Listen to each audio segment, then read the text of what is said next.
नमो अरहन्ताणं नमो अरहन्ताणं नमो अरहन्ताणं।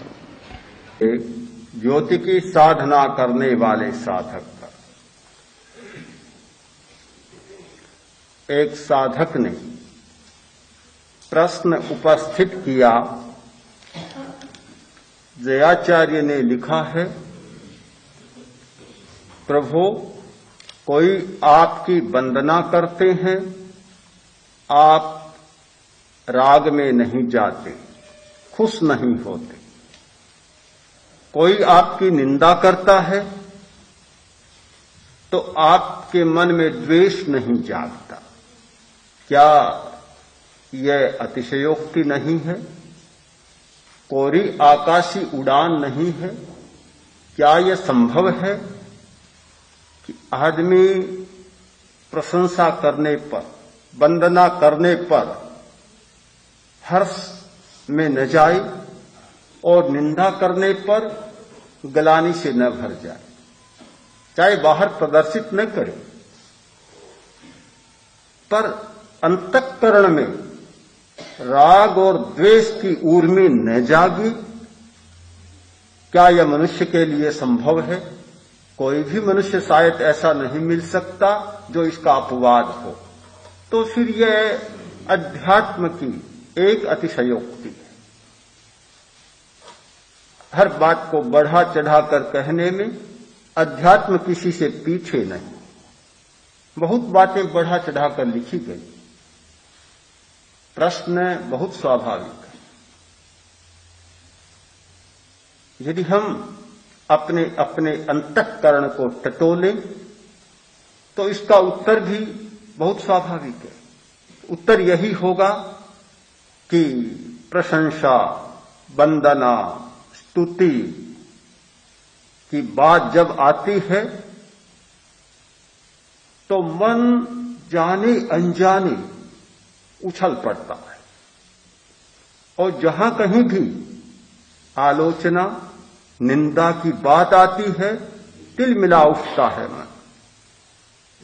हर व्यक्ति में यह घटित होता है। इसलिए प्रश्न को अस्वाभाविक नहीं मानता, बहुत स्वाभाविक मानता। तो फिर अतिशयोक्ति ही माने इस बात को। इसका उत्तर पाने के लिए हमें कुछ गहरे में जाना होगा, दूसरे जगत की यात्रा करनी होगी। जिस जगत में हम जीते हैं उस जगत में इसका कोई समाधान नहीं, और उस जगत में यह अत्युक्ति ही माननी हो, बिल्कुल अत्युक्ति। किंतु दूसरे जगत की यात्रा करने पर इसका दूसरा पहलू हमारे सामने आता है। एक हमारे भीतर का जगत है, अंतर का जगत, जो निमित्तों के जगत से परे हट जाता है। एक निमित्तों का जगत, परिस्थितियों का जगत और वातावरण का जगत। दूसरा है वातावरण से परे का जगत, जहां गुरुत्वाकर्षण समाप्त हो जाता है। गुरुत्वाकर्षण के समाप्त होने पर जो भारहीनता की स्थिति आती है वह गुरुत्वाकर्षण की सीमा में कभी नहीं आती। गुरुत्वाकर्षण की सीमा में रहने वाले का सिद्धांत एक प्रकार का होगा, तो भारहीनता की स्थिति का सिद्धांत दूसरे प्रकार का होगा। काल की स्थिति बदल जाती है, भार की स्थिति बदल जाती है, खराबी नहीं होती, बूढ़ापा नहीं होता, चीज पुरानी नहीं होती, सारे नियम बदल जाते। हमारा एक दूसरा जगत है, उपादान का जगत। जिस जगत पर हमने अभी जीवन जिया नहीं है और जीना जानते नहीं है। जयाचार्य ने जो लिखा है वह दूसरे जगत का अनुभव लिखा है। भला वह हमारे जगत के लोगों की कैसे समझ में आ सकता है? उनको तो अत्युक्ति ही लगेगी। उनको तो यही लगेगा कि गप मार दी, सच्चाई नहीं है। बिल्कुल उनका सोचना भी गलत नहीं है। क्योंकि उनका यही अनुभव है, जिसका जैसा अनुभव होता है वह उसी सीमा में सोच सकता है, उससे परे उसे सोचने का अधिकार भी प्राप्त नहीं होता। अपना अपना एक अलग क्षेत्र होता है। अध्यापक ने विद्यार्थी को गणित का हिसाब दिया, एक बार ठीक किया, गलत निकला। दूसरी बार उसने फिर ठीक किया, गलत निकला। 4 बार ठीक किया, 4 बार ही गलत निकला। 5वीं बार फिर उसने ठीक किया, लाया। अध्यापक ने कहा काफी ठीक तो हो गया, पर अभी भी 25 पैसों का इसमें एक गोल निकलता है। 25 पैसों का हिसाब त्रुटिपूर्ण है। उसने कहा थक गया, मैं तो चूर हो गया, कितनी बार आपने करा लिया, ये लो 25 पैसे, मुझे तो भूख लगी है, घर तो जाने दो। अपना अपना एक अलग धरातल होता है। अध्यापक को 25 पैसों से कोई लेना देना नहीं था, पर वह तो ये समझता कि ये 25 पैसों के लिए अटका रहे हैं मेरे साथ। अपना एक भिन्न भूमिका और भिन्न धरातल होता है।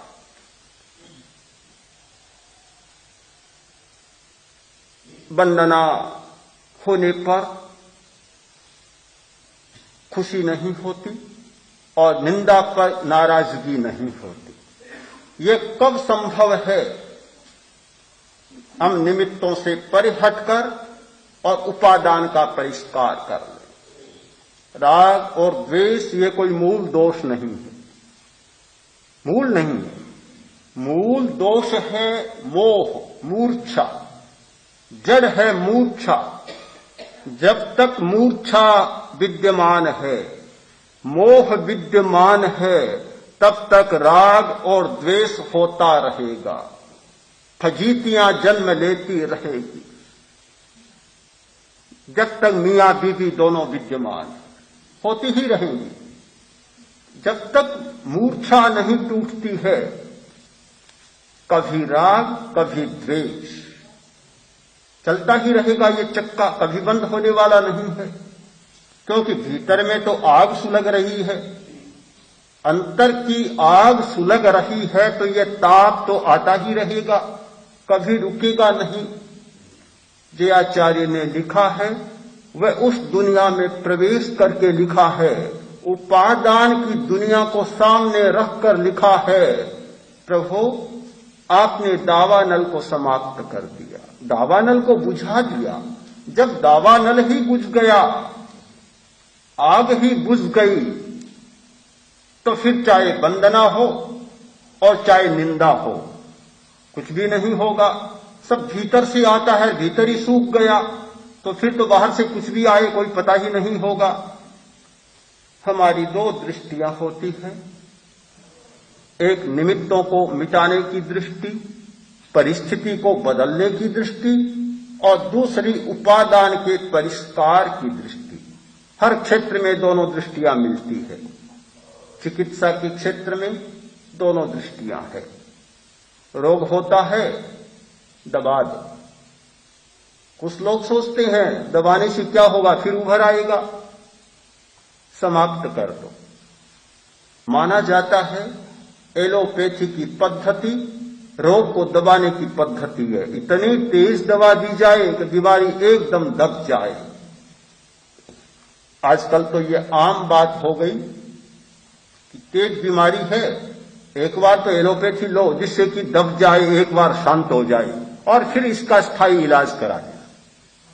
वे स्वयं मानते हैं कि यह कोई स्थायी इलाज नहीं है। डॉक्टर स्वयं कहते हैं कि हमारे पास कोई स्थायी इलाज नहीं है। लेते जाओ, कोर्स करते जाओ, कोर्स करते जाओ। डिसेंटरी है, क्रॉनिक डिसेंटरी है, डॉक्टर स्वयं कहता है कि कोर्स लो और एक बार ठीक हो जाएगी। फिर 5-4 महीने के बाद जब फिर सताने लगे, फिर एक बार कोर्स पूरा कर लेना। यह क्रम चालू ही रहेगा, कब तक जीवोगे तब तक, जीवन भर चालू रहेगा। तो एक दृष्टिकोण है रोग को दबाने का, शांत रखने का। शांत रखते जाओ, खाते पीते जाओ, और जब सताने लगे तो फिर दवा ले लेना। दूसरा दृष्टिकोण है कि जड़ मूल से बीमारी को समाप्त कर दिया जाए। राजनीति के क्षेत्र में भी दोनों दृष्टियां मिलती है। पुराने इतिहास में मिलता है कि कुछ राजे ऐसे थे जो शत्रु को दबा देते थे और कुछ ऐसे थे, चाणक्य ने जैसा लिखा कि छोटे से अंकुर को भी उखाड़ फेंको, जहां भी मालूम पड़े कि शत्रु है उखाड़ फेंको, बढ़ने के बाद बहुत भारी पड़ जाएगा। दोनों प्रकार की दृष्टियां रही है। कुछ लोग दबाते रहते हैं, अगर यह स्थिति नहीं होती तो पृथ्वीराज परास्त नहीं होता और हिंदुस्तान पराधीन नहीं होता। इधर तो आक्रमण हो रहा है और उधर वह इस प्रयत्न में लगा है कि शत्रुओं को शांत करो और अपने विलास में लगा है, ध्यान ही नहीं देता वास्तविकता पर। दूसरी ओर दूसरी दृष्टि भी मिलती है, तो राजनीति के क्षेत्र में भी दोनों दृष्टियां मिलती हैं। अध्यात्म के क्षेत्र में भी ये दोनों दृष्टियां हैं, दबाने की और समाप्त करने की, और एक सीमा तक आवश्यक भी होती।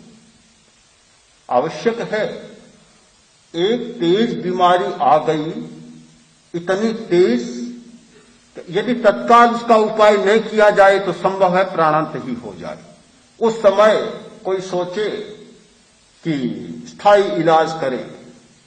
स्थायी इलाज किसका होगा? स्थायी रहेगा ही नहीं, होगा किसका इलाज? एक बार दबाना भी अनावश्यक नहीं होता, शांत करना भी अनावश्यक नहीं होता, मुंह बंद करना भी शत्रु का अनावश्यक नहीं होता, किंतु उसके पीछे वह दृष्टि बराबर यदि हमारी रहे कि बीमारी को जड़ से उखाड़ फेंकना है, अगर वह दृष्टि गौण हो जाए तो यह दृष्टि खतरनाक भी बन जाती।